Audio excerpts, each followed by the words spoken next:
And then, of course, you want to know updates about the two patients upstairs. So, unahin na muna natin yung mga pasyente. Si Attorney Lopez, extended yung detention niya, no? So, meron siyang meetings today with all the lawyers. Nandiyan na rin yung kanyang mother will join the meetings with the lawyers. So, antay na lang natin kung ano yung galawan ng mga abogado ni Attorney Zulaika Lopez. Health-wise, walang iyak today, kanina, walang iyak. Kausap niya yung mama niya, and dumating din yung best friend niya mula sa Davao City. So, nandyan sa taas. And kagabi naman, medyo late natulog, and ang pagkakaalam ko, ang endorsement sa akin kagabi, hindi daw masyadong kumakain. So, meron silang request na i-encourage siya na kumain. Okay? And then next is Miss Gina Acosta. As you saw during the hearing yesterday, tumaas yung blood pressure niya, 150/100. And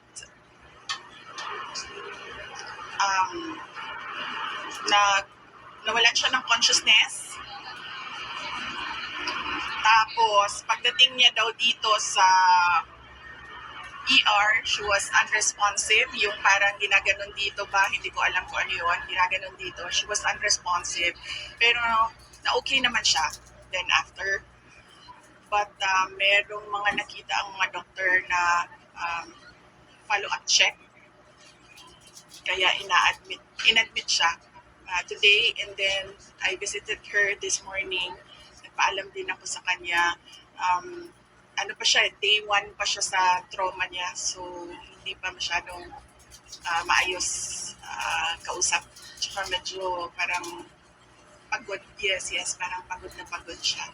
So bigyan lang muna natin siya ng time na makausap yung mga doctors niya, and then tanong natin sa mga doctors paano yung pwede sabihin, tsaka sa patient paano yung pwede sabihin.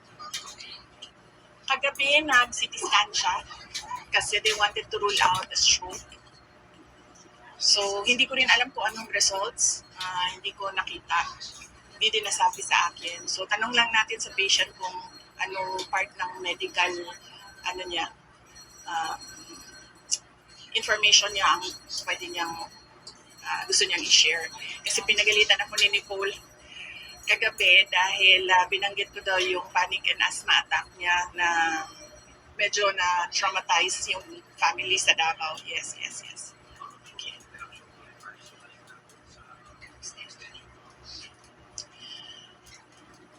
Ang sabi niya, she'll take legal steps. Yun yung sabi niya sa akin.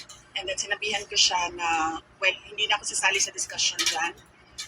Kausapin mo na lang yung mga lawyers mo. Anyway, nag-hire naman ng lawyers mo. So, ngayon, isa-isa darating yung usap sila. Tsaka nandyan din yung mother. Yun din yung sinasabi ng nanay niya because yung nanay niya is used to work for the courts in Davao City. So, merong alam sa batas. And court cases yung mother ni Yusek Lopez. So, yun din ang sabi ng mama niya. We want to take this to the courts. I do not know with Miss Gina Acosta kasi hindi pa nga siya medyo makapag-isip ng maayos. Pero nasabi sa akin kanina na nag-video call na daw with family. Kasi yung next of kin niya nasa Davao din, and some of the relatives nasa United States. Okay?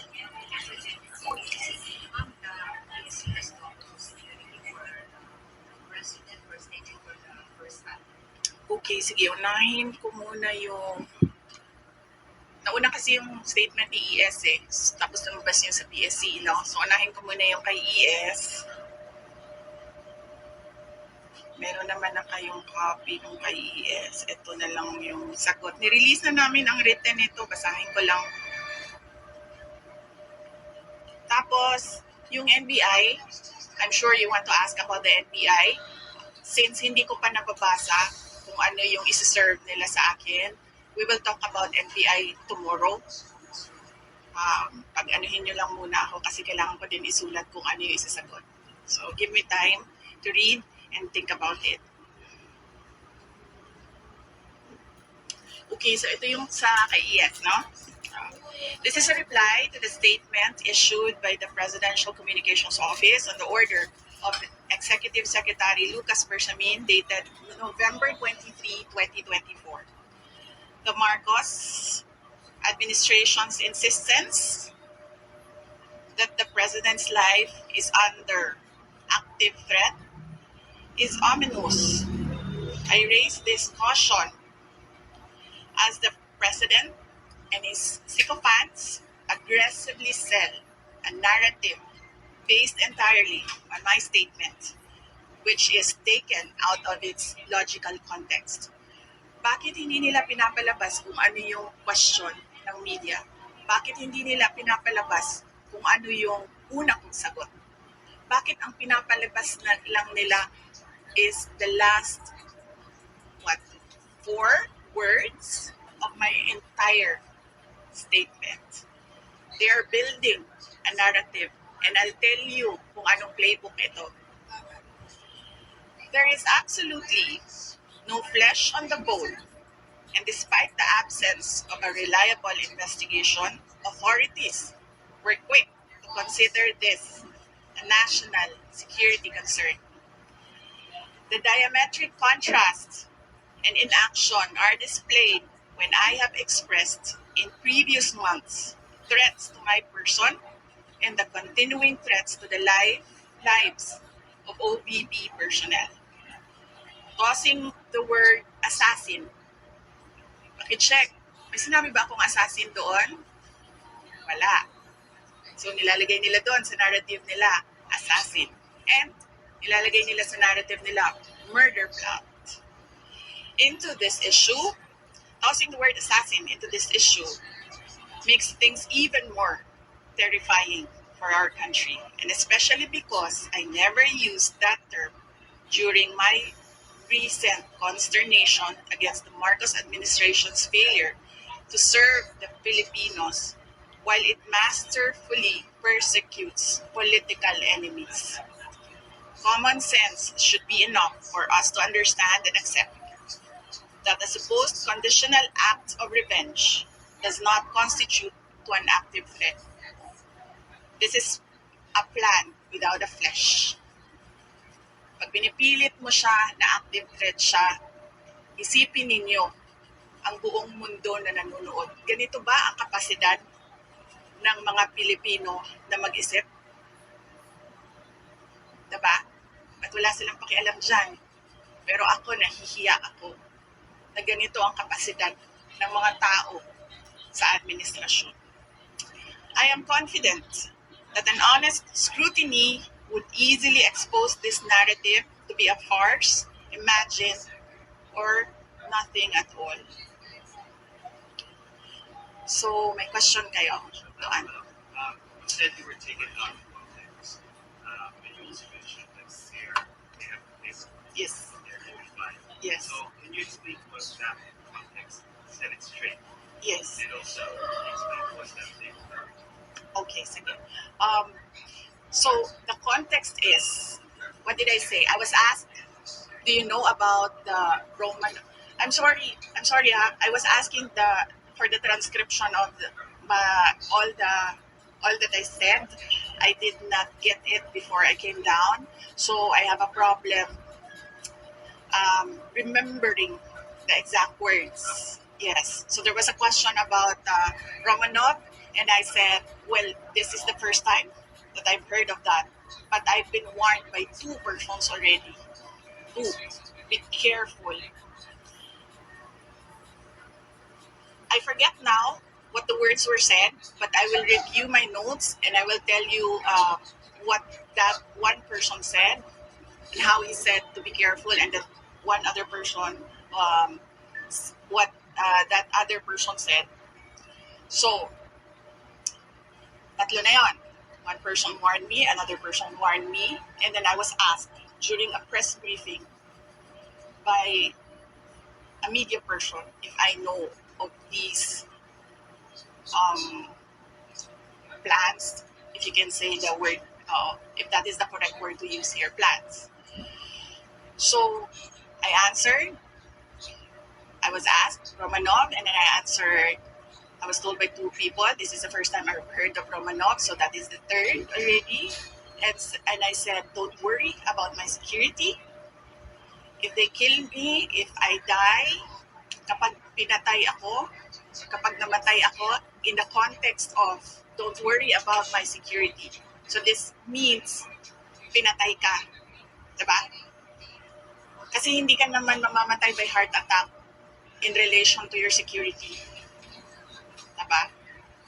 So, pag namatay ako, I already asked a person to take revenge against three individuals. So, my question now to the administration, is revenge from the grave a crime? Yes. Yes. Yes. Yes. Yes. So I have to die first. They have to kill me first. They have to kill me first. So now they can't kill me anymore. Unless they want to die. Yes, the playbook. The playbook. Remember, they are known for political persecution. They suppress and oppress opposition. And then somebody was assassinated on the airport tarmac. Diba? They oppress and suppress, and the people were getting angry, frustrated, and what did they do? They created a scenario that there is a national emergency. They what? Set bombs to create a scenario that there is a national emergency, and then they assassinated their political enemy. So that's the playbook. We already saw that in history. So that is my proof. Yes. Ang hindi lang po nagawa ni Benigno Aquino Jr. Kaya po hindi siya naka ano bang tawag yan? Revenge. Nakaganti. Hindi siya nakaganti. Kasi hindi siya nagbilin. Diba? Kaya, hindi nakaganti si Benigno Aquino Jr. Kasi hindi siya nagbilin. But you know, Benigno Aquino Jr. is not Sara Duterte. So, ibang tao din siya. Ibang tao din ako. Right now, you sabi na Department of Justice, eh, improving na yung kanilang ginagawa. Okay. Sir, I have to cut that, sir, because I have to read the subpoena. I've not read it, so I need to write an answer. You've not read the subpoena, but just to confirm, you are kind of, when the subpoena is served and you've read it, you are Yes. going to go to the NBI and you're going to pay the NBI. I cannot answer that because I've not read what the content of the subpoena is. So I do not know. So we'll stop about the subpoena. No, let's stop talking about DOJ and subpoena, and let's allow me to read through it and then think and then write an answer and then we'll talk. Let's go back to the text. Sabi ni Bade, meron po sa yan. Sabi ni Bade, kung meron daw kayong assassination attempt. This assassination is before your birthday. Can you clarify? Had there been any assassination attempt before your birthday?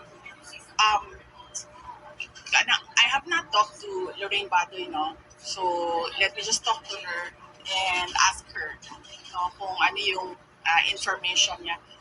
But we are actually preparing right now list of proof that they are, ano ba ito?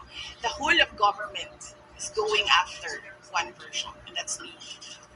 But kung gusto nyo, basahin ko yung PSC, mas ano yun, mas merong, I discussed one thread. So, you wanna do that? You wanna do PSC? Okay, let's do PSC. But maraming salamat sa pagbabantay ninyo kay Yusek Lopez and kay Gina Acosta. And pakiusap ko lang na bantayan ninyo siya kahit mag-shifting lang kayo, maiwan lang isa just to make sure na, kasi may takot din yung nasa taas na, actually ang takot ni Yusek Lopez lagi sa gabi. Oo, kasi tulog lahat ng tao, nagpapahinga lahat ng tao. Walang makakapala. So, maraming salamat. Okay, PSC tayo. This is in response to the statement of the Presidential Security Command dated 25 November 2024.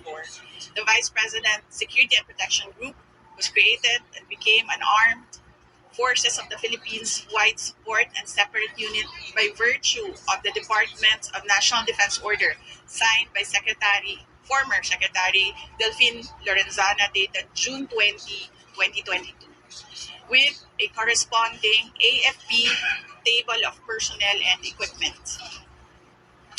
This was a move to distinguish the security of the Vice President and make it independent. After I resigned from DepEd, kita nyo na yung pattern, after I resigned from DepEd, the unit was unceremoniously assigned as a unit under the Presidential Security Command, July 9, 2024, ang order ng DND. Therefore, the security of the Vice President is now under the control of the PSC and as a consequence is influenced by the decisions of the Office of the President.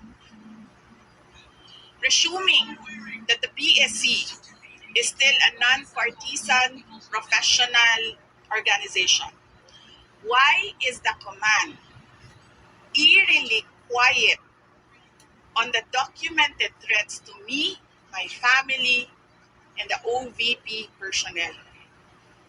The silence. Ito, natural assumption ito natin lahat. The silence is proof that the inclusion of the VP SPG in the PSC is clearly to undermine my security and nothing else. So that's one threat. Bigyan ko kayo ng listahan ng madami with proof. Ito, with proof. There's a DND order. Yes, no. Tucking my security under PSC, which is influenced by the decisions of the Office of the President. So ano yan? Lahat ng galaw ko, lahat ng ginagawa ko, kung saan ako, alam niya, alam nila. So anong gagawin nila? Anong value ng information sa kanila after ako mag-resign sa DepEd?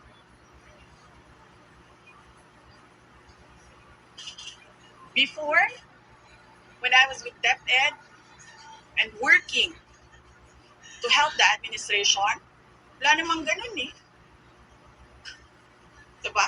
Tapos pag mag-resign ka, ganito ang gagawin sa security mo, imo-monitor ka. So that's one threat.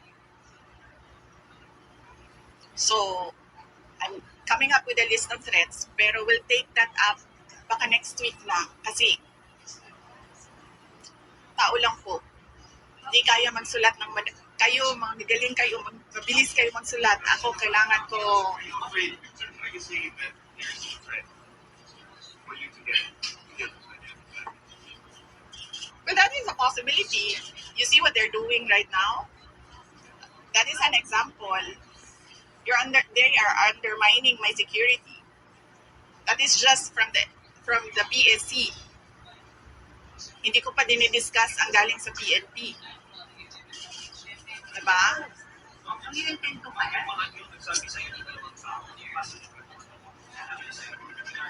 hindi ko, mahirap kasi mag-browse ngayon. Hindi ko maalala yung words na ginamit. Oo. With this, I don't trust my memory. Um, hindi, iba-iba yung words na no assassination plot. But the, the general message is threat to life. Yes. Oo, huwag nyo lang muna i-quote ha, kasi hindi ko maalala. I don't trust my memory right now, so I need to review the notes so that I give you a verbatim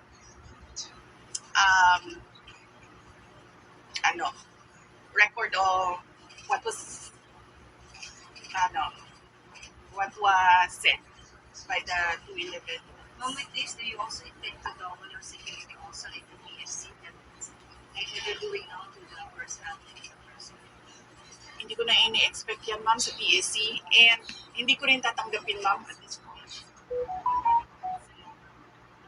Dito, kasi hindi na natin alam kung non-partisan ba yung Well, not necessarily, idadagdag na lang. not necessarily coming from PSC. No, I don't trust anyone right now. So yes. Even if PSC acts on what I said, no, I will not accept it anymore. That is what I did with PNP. Hindi na. Kasi hindi na natin alam eh. Baka igagawin pa yan nilang rason na maglagay ng mga tao dyan na nagtatrabaho para sa kanila. So, Okay, let's do questions. Do you share the same sentiments as your father, former president? Last night, what he are said, his sentiments? so last night he asked the military if they would continue to support fractured governance and a leader who is a drug addict. I agree. So, excuse me, sandali.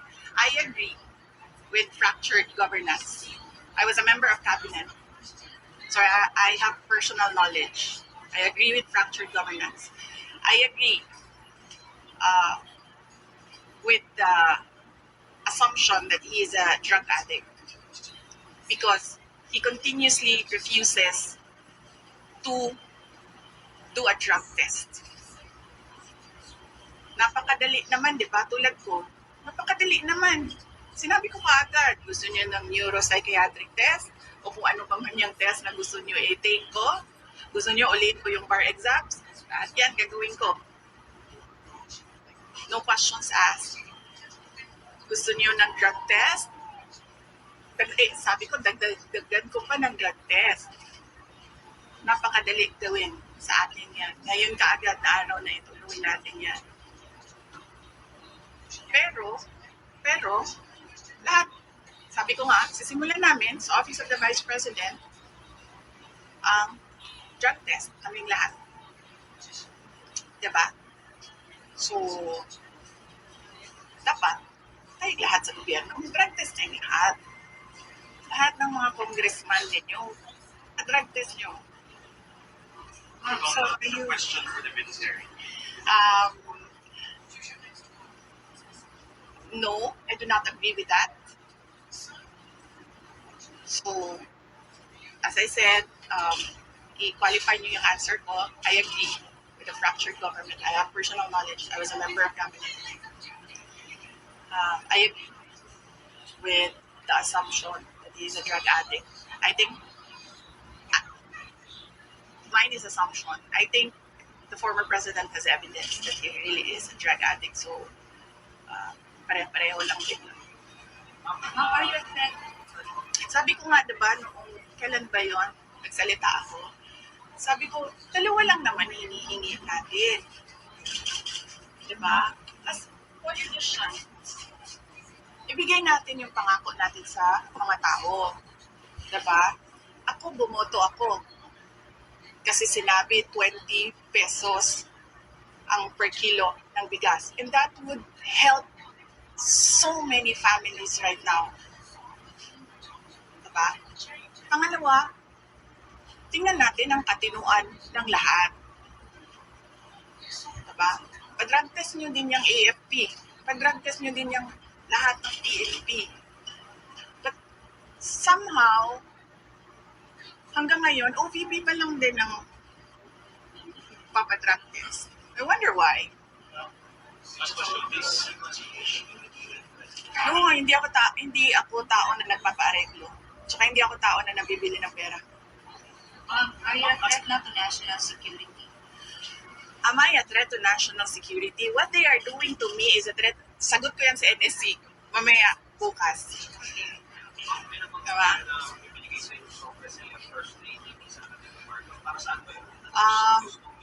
Yes, I'm waiting for that question to come up in the committee hearing. So let's wait for that question to come up in the committee hearing. Yes, I'm free on Friday. Tomorrow I'll be in Basilan, and then Thursday I'll be in Lingayen, Pangasinan, and then Friday I'm free. So you're ready to answer all their questions now. I will answer my questions because I need to be there to help the other OVP personnel. They have expressed that they feel safer and they feel more comfortable if I am with them. But I will not be recognized if I don't take my oath. So I am forced to take my oath and answer questions under oath because I cannot take care of the OVP personnel. For example, to explain how 125 million pesos were spent within a matter of 11 days, or they have questions about acknowledgement receipts. Will you explain all those or answer all those questions? Isn't it that they've been asking those questions from the resource persons, from COA, from the OVP personnel? So why will I answer again? I already answered when we sent our answers to the Commission on Audit. It was clear there. In fact, ayoko naman kasi mag-discuss ng CF ba, but in fact, the 125 confidential funds had a notice of disallowance, but not the entire amount. Let's make that clear. Not the entire amount of the 125 million was disallowed by the Commission on Audit. Meaning, all the rest of the funds, I do not have the number right now. I think it's approximately 70 million that was disallowed. But that is subject to appeal because gusto ko ba sabihin ito sa inyo? Dahil during the discussion, I was telling the lawyer to submit a document. But the lawyer said, no, when lawyers meeting to do, I said to submit. And then the other lawyer said, do not submit. Eh di lumabas yung disallowance. And then sinabihan ko yung lawyer, sabi ko, tingnan mo, lumabas yung disallowance. Sabi ko, sa appeal, ilabas mo yung document. Ma'am, she heard that she